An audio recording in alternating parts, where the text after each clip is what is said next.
and welcome along to this new video. And in this video I'm going to be ranking the recently released 4K Blu-rays from Blue Underground.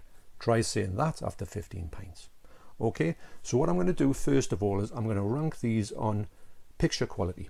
So I'll go through the 4 that they've released and tell you what I consider the least in the picture quality to the best in the picture quality.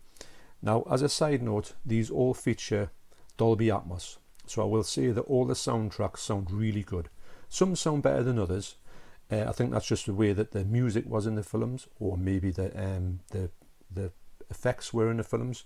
So I'm not really going to be concentrating on the sound quality. I can just say as a cover, the sound quality on all of them is great, and it's probably the best I've ever heard the sound quality for that particular film.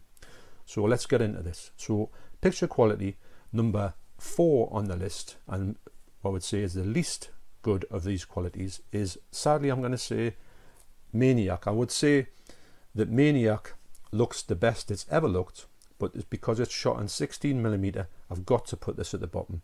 Although, as another side note, I'm going to say that this is the best I've ever seen Maniac, and I can't see Maniac looking any better.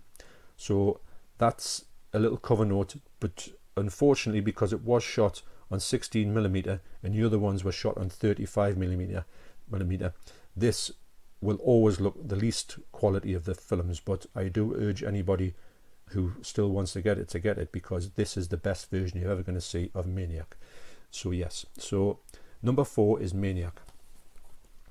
So number 3 on the list, now I did struggle with 3 and 2 because they were quite close. On some days I might prefer the third choice to the second choice and vice versa. They can be flipped around a bit, but in essence they do look quite similar. They look great, but in the similar, it was hard to choose. But I've watched them, the pair of them most, and I've scrutinized them, and I will say that coming in third place is the New York Ripper. Now this is the best that the New York Ripper has ever looked in my eyes, and it looks great. The colours are really rich, and they are vibrant, and it's a very colourful film.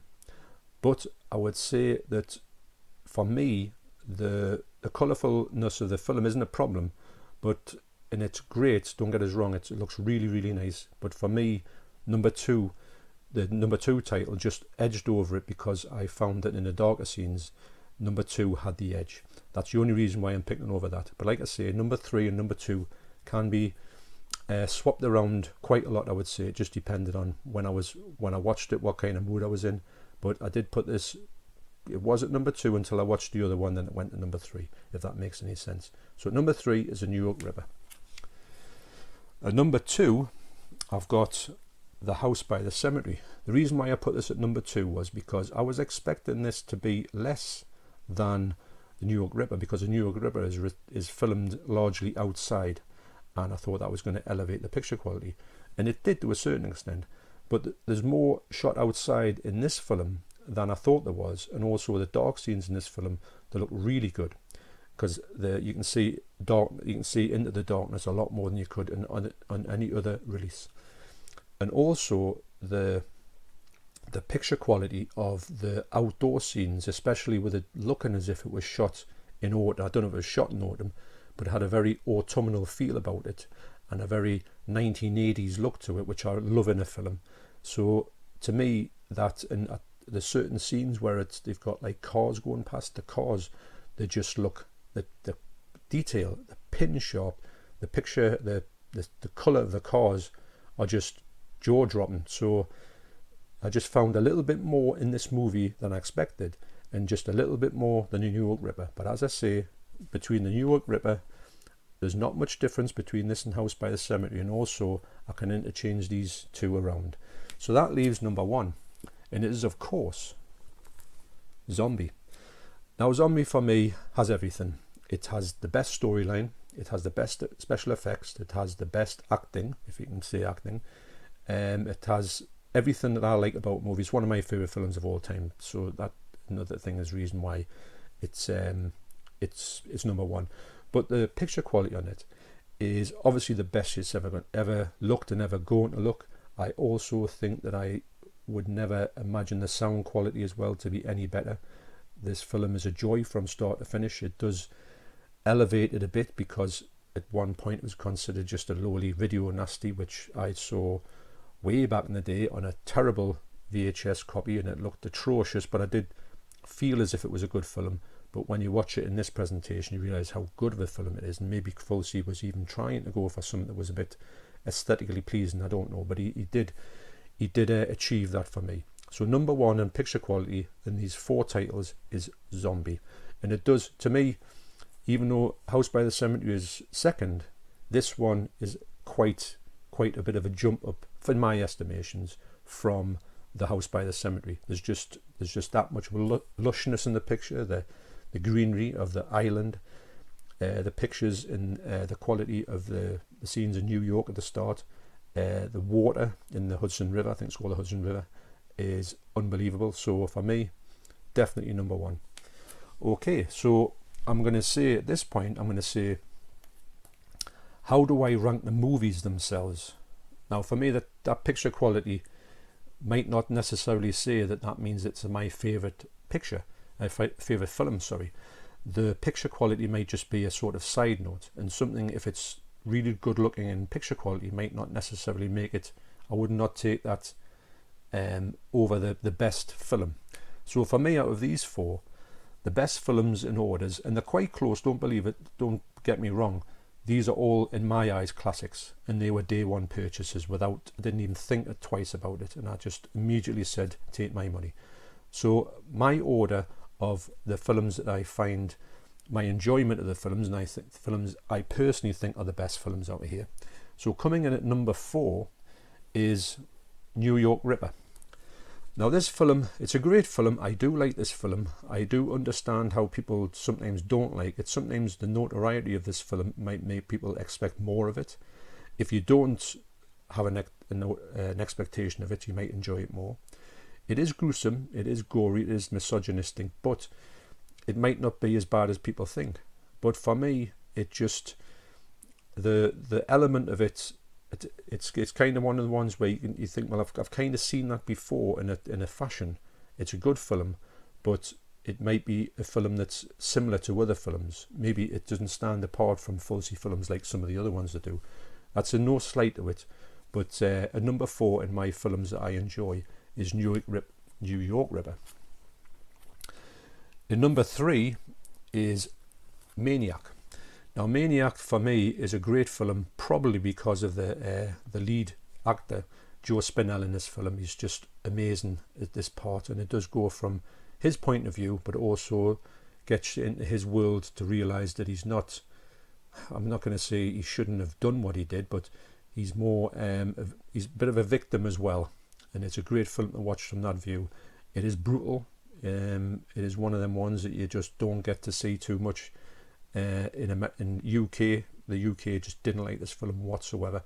But for me, it's a great film, especially for Joe Spinell and also Caroline Munro, who is always good in anything that she does as well. Obviously, all these films are packed with extras as well, so I'm not going to go into the extras. Just know that when you get them, you're going to get a ton of extras with it. The extras are just exemplary.